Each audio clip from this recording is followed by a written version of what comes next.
बिस्मिल्लाहिर्रहमानिर्रहीम। व्यूअर्स, जैसा कि आपको मालूम है कि आजकल हम लॉजिकल इक्विवेलेंसेस कर रहे हैं और लॉजिकल इक्विवेलेंट स्टेटमेंट्स हम प्रूव कर रहे हैं without using truth tables. Truth table को यूज़ किए बगैर किस तरह एक लॉजिकल स्टेटमेंट दूसरी लॉजिकल स्टेटमेंट के इक्विवेलेंट होती है वो साबित कर रहे हैं। इस सिलसिले में जो वेल नोन लॉजिकल इक्विवेलेंसेस इस्तेमाल होनी हैं वो मैंने यहाँ पे लिखी हैं। ये लॉजिकल इक्विवेलेंसेस हैं और इधर इनके नेम्स। मिसाल के तौर पे पहली बात हम करते हैं, P and T is logically equivalent to P। इसकी बात मैंने पहले भी कर चुका हूँ पिछले लेक्चर में भी, कि इसकी रीज़न ये है कि ये T से मुराद क्या है, ट्रू। ऐसी प्रपोजिशन जो ऑलवेज ट्रू होगी। अब P एंड T का जो ट्रूथ वैल्यू है P की ट्रूथ वैल्यू पर डिपेंड करती है, क्योंकि अगर P फॉल्स होगी तो फॉल्स एंड ट्रू फॉल्स आ जाएगा, और अगर P ट्रू होगी तो ट्रू एंड ट्रू ट्रू आ जाएगा। इसका मतलब है ये जो आंसर आना है ये इसकी ट्रूथ वैल्यू पे डिपेंड करता है, इसलिए P एंड T P लिखेंगे हम। इसी तरह P और फॉल्स भी, इसकी जो आंसर है इसकी ट्रूथ वैल्यू जो है P की ट्रूथ वैल्यू पे डिपेंड करती है। अगर P ट्रू होगी तो ट्रू और फॉल्स ट्रू आ जाएगा, P फॉल्स है तो फॉल्स और फॉल्स फॉल्स आ जाएगा। इसका मतलब है कि P और F जो है वो डिपेंड करता है किसके ऊपर, P के ऊपर। ये it is logically equivalent to P।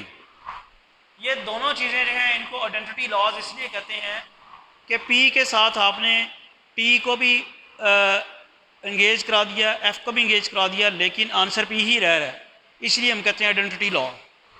जिस तरह आप A में ज़ीरो ऐड करें तो A ही रहता है, या फिर ज़ीरो में A ऐड करें तब भी वही रहता है, तो ये आइडेंटिटी एलिमेंट हमारे पास ज़ीरो बनता है। इधर आपके पास आइडेंटिटी लॉ ये है कि प्रपोजिशन P चेंज ना हो पाए। दूसरा लॉ है डोमिनेशन लॉ। उसमें आप देखें कि यहाँ ट्रूथ वैल्यू किसकी किसकी आनी है। P चाहे ट्रू हो चाहे फॉल्स हो, P और ट्रू ट्रू ही आएगा। P ट्रू है तो ट्रू और ट्रू ट्रू और ट्रू ट्रू होगा, P फॉल्स है तो फॉल्स और ट्रू ट्रू होगा। इसका मतलब P का आंसर नहीं आ रहा है, यहाँ पे किसका आंसर आ रहा है, T का। यहाँ भी देखें P अगर फॉल्स है फॉल्स एंड फॉल्स फॉल्स होगा, P अगर ट्रू है तब भी ट्रू एंड फॉल्स फॉल्स होगा। तो यहाँ भी आंसर जो है P का नहीं आ रहा, किसका आ रहा है, F का आ रहा है। तो इसको हम कहते हैं डोमिनेशन लॉस। डोमिनेट कर गई है, कौन सी चीज़ डोमिनेट कर गई है, P और F डोमिनेट कर गई है। यहाँ देखें इसको हम कहते हैं आइडेम्पोटेंट लॉज। P और P, ऑब्वियसली P की जो भी ट्रूथ वैल्यूज होंगी उसके अकॉर्डिंगली जवाब आएगा, और P एंड P इसमें भी अगर P ट्रू है तो ट्रू आएगा, P फॉल्स है तो फॉल्स आएगा। तो P and P logical equivalent to P। इसे हम कहते हैं डबल निगेशन लॉ। आप एक दफ़ा प्रपोजिशन P की निगेशन लेते हैं, उसके बाद दोबारा निगेशन लेते हैं, तो that is logical equivalent to P। इसको हम कहते हैं कॉम्पिटिटिव लॉ, यानी P और Q करें या Q और P करें एक ही बात है। अगर आप ट्रूथ टेबल इनके बनाएं तो एक दोनों की ट्रूथ वैल्यू सेम आएगी। इसी तरह P एंड Q करें या Q एंड P करें तो ये भी सेम वैल्यूज देगा, ट्रूथ वैल्यूज। इनको हम कहते हैं एसोसिएटिव लॉ। एसोसिएटिव लॉ क्या है, यहाँ तीन प्रपोजिशंस हैं P Q R। आपने पहले P और Q का और मालूम किया, जो आंसर आया उसका और मालूम किया R के साथ। लेकिन यहाँ पे क्या कर रहे हैं, पहले आप Q और R का और मालूम कर रहे हैं, फिर जो आंसर आता है उसका P के साथ मालूम करते हैं। यही काम यहाँ पे एंड के लिए कर रहे हैं। तो P और Q और R is logically equivalent to P और Q और R। इसी तरह P and Q and R is logically equivalent to P and Q and R। तो ये क्या कहलाते हैं, एसोसिएटिव लॉज। नेक्स्ट हमारे पास है डिस्ट्रीब्यूटिव लॉज। डिस्ट्रीब्यूटिव लॉ में देखें बाहर और है और अंदर एंड है, तो ये बन जाएगा P और Q एंड P और R, P और Q एंड P और R। इसी तरह ये P एंड Q और R है, तो ये बन जाएगा P एंड Q और P एंड R। ये लॉजिकली इक्विवेलेंट हो जाएगा। डिमॉर्गन लॉ पहले भी आपने पढ़ लिए हैं। P एंड Q का निगेशन लेंगे तो that is logically equivalent to negation P और निगेशन Q, और P और Q का निगेशन लेंगे तो that is logically equivalent to negation P and negation Q। क्या करता है, ये एंड को और में तब्दील करता है और आर को एंड में तब्दील करता है, और प्रपोजिशंस को निगेशंस में तब्दील करता है। ये भी आ गया। इनको हम कहते हैं डिमॉर्गन लॉज। इसके बाद है अब्जॉर्प्शन लॉज। अब्जॉर्प्शन लॉ में क्या हो रहा है कि आप देखें P एंड Q अगर आप लें और उसका फिर और पी के साथ लें तो इनकी ट्रूथ वैल्यू पी की ट्रूथ वैल्यू के बराबर आएगी। लिहाजा this is logically equivalent this, this is logically equivalent this. और ये हमारे पास क्या है, निगेशन लॉज। ऑब्वियसली पी और निगेशन पी लें तो ये हमेशा ट्रू आएगा, क्योंकि अगर इन दोनों में से एक तो ट्रू होगा ना एक वक्त में, तो एक दोनों में से एक ट्रू होगा तो लाजमी ट्रू आ जाएगा। और ये क्या है, इन दोनों में से एक ट्रू होगा दूसरा फॉल्स होगा, तो एंड के केस में ये फॉल्स आ जाएगा। तो ये तुम्हारे कुछ बेसिक लॉजिकल इक्विवेलेंसेस हैं वो, और उनके नाम लिख दिए हैं। और ये आगे जब आप, ये बड़ा इंपॉर्टेंट होगा और बड़ा मुश्किल भी होगा। ट्रुथ टेबल से आप लॉजिकल इक्विवेलेंट बड़ी आसानी से साबित कर लेते हैं, लेकिन वो लेंथी होता है। जहाँ आपने आर्गूमेंट देना है लॉजिकल इक्विवेलेंट साबित करने के लिए, एक स्टेटमेंट को दूसरी स्टेटमेंट का लॉजिकल इक्विवेलेंट साबित करने के लिए आर्गूमेंट देना है, और आर्गूमेंट ये है जो लगना है यहाँ पे वो देना है आपने। अगला काम जो है वो है इक्विवेलेंसेस involving conditional.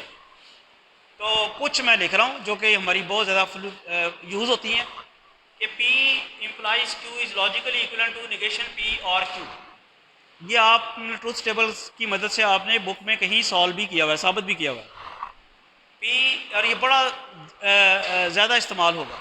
P implies Q is logically equivalent to negation P और Q, और P implies Q is logically equivalent to negation Q implies negation P।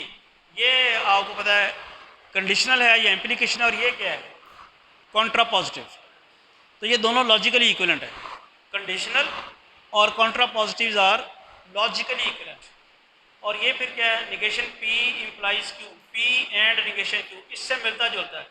P implies Q हो तो और आता है, और निगेशन P के साथ आती है, और बाहर निगेशन लग जाए तो P इम्प्लाइज Q फिर एंड आता है और निगेशन Q के साथ आती है।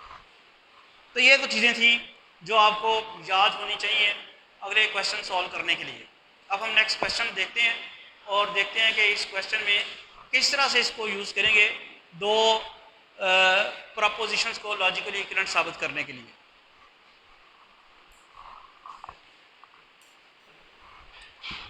नेक्स्ट एक क्वेश्चन है, rewrite the statement from negation P और Q implies R or negation Q to a logically equivalent form that uses only and, negation and।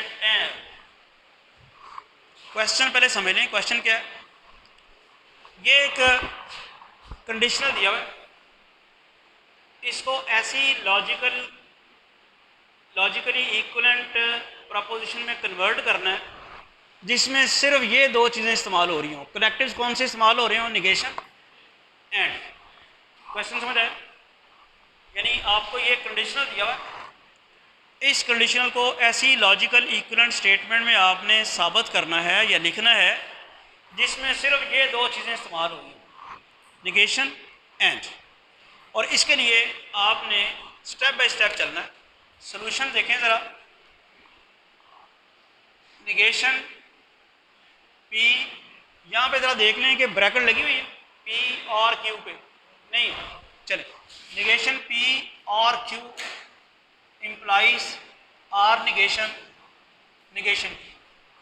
अब आपने इसको लॉजिकली इक्विवेलेंट लिखना है। लॉजिकली इक्विवेलेंट लिखने के लिए ये है क्या, ये एक कंडीशनल निगेशन P और Q इम्प्लाइज R और निगेशन Q, ये एक कंडीशनल है। अभी मैं पढ़ा के आया हूँ कि आपका जो P इम्प्लाइज Q है ये किसके लॉजिकली इक्विवेलेंट है, निगेशन P और Q। यानी इसका जो हाइपोथेसिस है उसकी निगेशन ली जाती है और कंक्लूजन के साथ उसका डिसजंक्शन होता है। अब ये देखें यहाँ हाइपोथेसिस क्या है, यहाँ हाइपोथेसिस क्या है, ये सारे का सारा निगेशन P और Q, और इसके साथ और किसका आना है, R और निगेशन Q, और रीज़न आपने ये दे देनी है। देखें ये एक्चुअली अगर आप इस कंडीशनल को इसके साथ कंपेयर करें तो ये सारे का सारा P है और ये सारे का सारा Q है। हमने लिखना क्या है, P इम्प्लाइज Q हो तो क्या लिखना है, इसका निगेशन लेना है और करके ये लिखना है। तो मैंने यही किया, ये जो सारे का सारा P था इसका मैंने निगेशन लिया और फिर और करके ये सारा वैसे लिख दिया। कुछ तो नहीं, कुछ समझ आ गई सब। P इम्प्लाइज क्यू था, P इम्प्लाइज क्यू किसके इक्वल है? निगेशन P और Q। इसको मेरा P ये सारे का सारा P है, इसकी मैंने निगेशन ली है और फिर और करके ये वैसे लिख दिया। अब मैंने किसी तरह इसमें से क्या क्या चीज़ें गायब करनी है। इसमें मेरा अनवांटेड जो है ना, और अनवांटेड है, और नहीं आना चाहिए, यहाँ हर जगह और ही आ रहा है। निगेशन आ जाए कोई इशू नहीं है, निगेशन आ जाए कोई इशू नहीं है, एंड आ जाए कोई इशू नहीं है, लेकिन और नहीं आना चाहिए। उसने कहा आपने ऐसी लॉजिकल इक्विवेलेंट स्टेटमेंट के लेके आना है जिसमें सिर्फ निगेशन और एंड इस्तेमाल हो। हालांकि ये वाली इसके भी लॉजिकली इक्विवेलेंट है, लेकिन जाहिर बात है जो उसने कहा वही करना। अब आप ग्रेजुअली करें, इसके ऊपर अगर आप निगेशन अप्लाई करते हैं तो क्या बनेगा? निगेशन P और ये जो है और जो है किस में कन्वर्ट होगा? एंड में, और साथ क्या आएगा? Negation Q। ये यहां तक आपने क्या ऑपरेशन किया? डिमॉर्गन लॉ लगाया है, De Morgan law.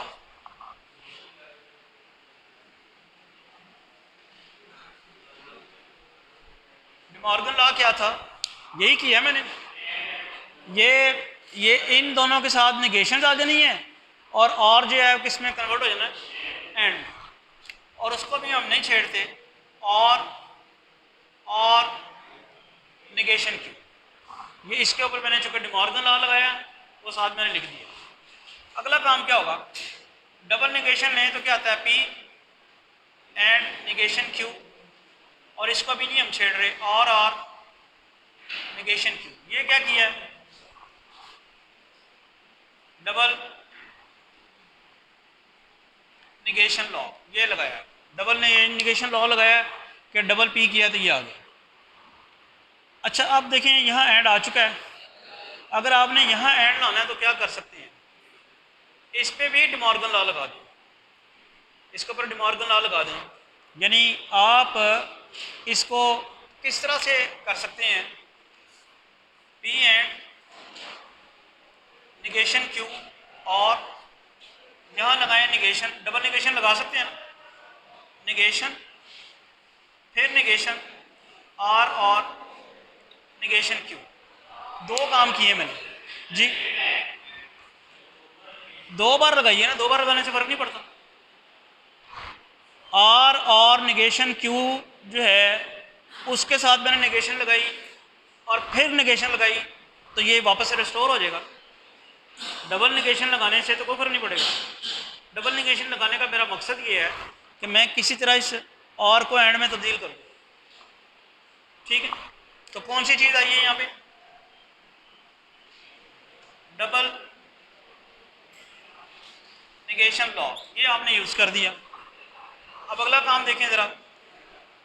This is logically equivalent to what? P and negation Q, और ये यहाँ पे बाहर आप डबल यहाँ निगेशन रहने दें। इसके ऊपर कौन सा लॉ लग जाएगा? De Morgan law. डिमॉर्गन लॉ क्या करेगा? निगेशन R और को एंड में कन्वर्ट करेगा, निगेशन Q। मैं सारे स्टेप्स करके दे रहा हूँ आपको। इसके ऊपर डिमॉर्गन लॉ जब लगाएंगे, R की निगेशन आएगी, इसकी डबल निगेशन आएगी, और जो एंड में कन्वर्ट हो जाएगा। कौन सा लॉ लगाया है?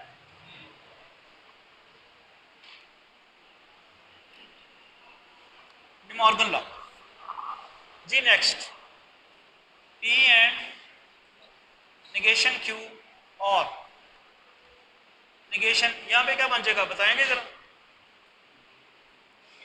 Negation R and Q। ये कौन सा लगा? Double negation law. अब आगे क्या कर सकते हैं? इसका ये भी एंड करना है। इसको एंड कैसे कर सकते हैं? इस सारे के ऊपर दोबारा आप वो लगा लें डिमॉर्गन लॉ। अब अगर मैं इसके ऊपर सारे के ऊपर डिमॉर्गन लॉ लगाऊं तो क्या बनेगा? जी निगेशन, इसको आप पहले पूरे के ऊपर इस तरह कर लें ताकि कोई गलती ना हो आपके पास। निगेशन एंड निगेशन, फिर पी एंड निगेशन क्यू, और नहीं अभी मैंने अप्लाई नहीं किया, निगेशन आर एंड क्यू। क्या किया वैसे, ये जो लिखा ना P and negation P and negation Q, और निगेशन और एंड क्यू, इस पूरे के ऊपर डबल निगेशन लगाई। डबल निगेशन लगाए तो कोई फर्क नहीं पड़ता। इसके ऊपर मैंने एक दफा निगेशन लगाई, फिर उसके ऊपर एक निगेशन लगाई। ये क्यों कर रहे हैं, यहां एक इशू था और नजर आ रहा है, इसको एंड में कन्वर्ट करना है। ये क्या कर दिया हमने, ये भी डबल निगेशन लॉ लगाया। नेक्स्ट आप इस निगेशन को इसके ऊपर अप्लाई करें, एक निगेशन बाहर रहेगी, इसको इसके ऊपर अप्लाई करें तो क्या बनेगा, negation P and negation Q, ये वाला और किस में कन्वर्ट हो जाएगा, एंड में। अब मैं एक स्टेप अगर खत्म कर दूं, इस निगेशन को इसके ऊपर अप्लाई करेंगे, डबल निगेशन हो जाएगी, क्या रह जाएगा, निगेशन आर एंड क्यू। कौन सा लॉ लगाया है, De Morgan and double negation laws, ये दो लॉज एट ए टाइम लगाए हैं। डिमॉर्गन लॉ कैसे लगा, डिमॉर्गन लॉ कैसे लगा, पी एंड निगेशन क्यू के साथ निगेशन आई और एंड में कन्वर्ट हुआ, और इसने इसके साथ इसकी निगेशन नहीं है, वो डबल निगेशन हो जानी है, तो ये निगेशन उड़ जाएगी। अब ये जो आपके पास एक एक्सप्रेशन आया है, इसमें सिर्फ निगेशन और एंड यूज हो रहा है, कोई और चीज़ नहीं है, और नहीं नज़र आ रहा। तो बस this is what we have to do. ये वाली जो प्रपोजिशन थी वो इसके लॉजिकल इक्विवेलेंट है, जिसमें सिर्फ निगेशन और एंड यूज हो रहा है। अगर आप इसे फर्दर सिंप्लीफाई करने की कोशिश करेंगे तो आपका एंड खराब होगा। अगर आप ये निगेशन इसके ऊपर अप्लाई करेंगे तो आप वापस आ जाएंगे और आ जाएगा। अगर ये निगेशन इसके ऊपर अप्लाई की तब भी एंड खराब हो जाएगा। ये आप अगर आप इसको भी कुछ ना करें तो ये एज इट इज़ रहेगी। होपफुली आपको समझ आ गई है कि किस तरह से हमने एक लॉजिकल प्रपोजिशन को दूसरी लॉजिकल प्रपोजिशन में कन्वर्ट किया है, जिसमें सिर्फ दो चीज़ें इस्तेमाल होनी थी। कौन कौन सी, एंड और निगेशन। और राइट साइड पे जो जो स्टेप आपने किया उस लॉ का नाम लिखना है। अब अगर इस लॉ का नाम आपको नहीं आता जो मैंने शुरू में लिखवाए हैं तो फिर आपके मार्क्स कट जाएंगे। ज़रूरी आप आर्गूमेंट क्या दे रहे हैं, दीज आर इम्पॉर्टेंट, कैसे कर रहे हैं, आपको पता है तो कर रहे हैं ना। फ़र्ज़ करें आपने इसके बाद ये स्टेप किया है तो आपको पता है ना कि आपने ये कैसे कर दिया, उसका सिर्फ नाम लिखें फिर आप। ठीक है, नेक्स्ट क्वेश्चन देखते हैं।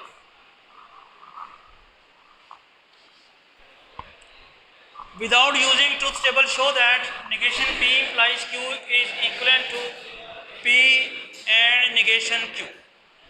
अब ट्रूथ टेबल अगर आपने ट्रूथ टेबल यूज करना हो तो फिर तो बड़ा आसान काम है, लेकिन उसने मना किया कि ट्रूथ टेबल यूज नहीं करना। अब आप लेते हैं निगेशन P implies Q। तो आप मुझे ये बताएं कि हमने अभी एक स्टेटमेंट पढ़ी है, P implies Q किसके बराबर है, निगेशन P और Q, यही है ना। तो हम ये करते हैं कि ये बाहर वाली निगेशन को तो रहने देते वैसे ही, P implies Q की जगह लिख लेते हैं निगेशन P और Q। वजह ये है, P implies Q की जगह आपने लिख दिया निगेशन P और Q। अगला काम जरा बताएं, अगला काम निगेशन P और ये और जो है एंड पे कन्वर्ट हो जाएगा निगेशन Q। ये कौन सा लॉ यूज किया है? Day Morgan law.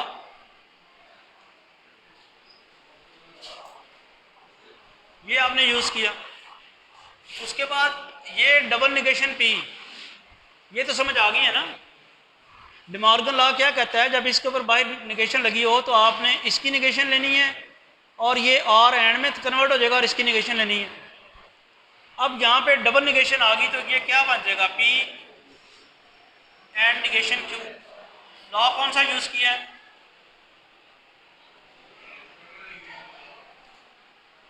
Double negation law आपने यूज किया। तो ये अब छोटा क्वेश्चन था, प्रूव हो गया। नेक्स्ट क्वेश्चन देखते हैं।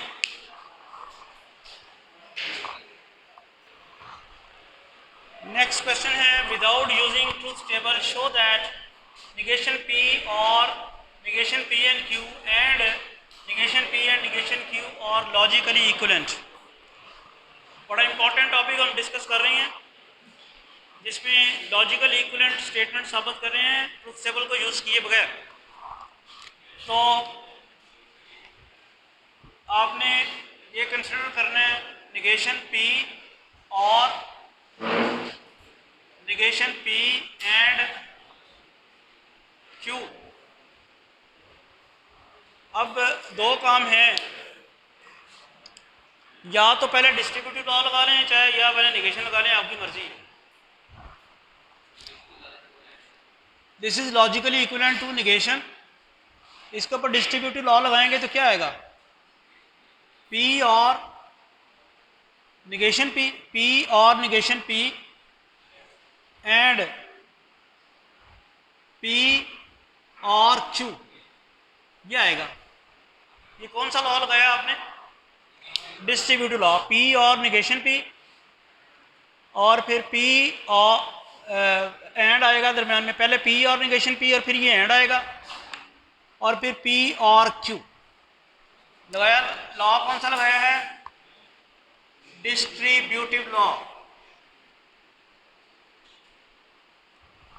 नेक्स्ट, तो next, this is logically equivalent to negation. ये पी और निगेशन पी किसके बराबर होता है? ट्रू। एंड पी और क्यू, हाँ जी, कौन सा लॉ है?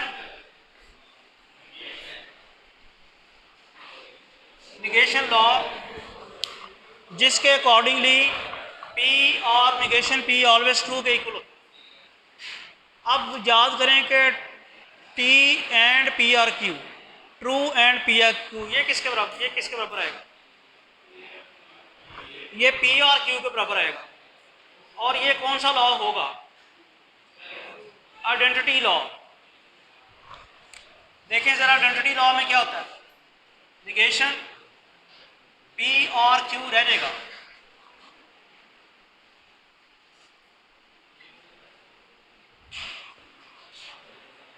ये पी और क्यू अगर फॉल्स हुआ तो टी एंड दिस फॉल्स आ जाएगा, और अगर पी आर क्यू ट्रू हुआ तो ये आंसर ट्रू आ जाएगा। लिहाजा जो truth value P or Q की है वही इसी की होगी। और ये कौन सा लॉ है जो उसको चेंज नहीं करता, किसको? प्रपोजिशन को, वो आइडेंटिटी लॉ है। नेक्स्ट, तो आप मेरा ख्याल आप कहाँ पहुँच गए? ये negation P and negation Q, ये कौन सा लॉ था? De Morgan law. तो आपने साबित कर दिया कि निगेशन पी और negation P and Q is logically equivalent to negation P and negation Q.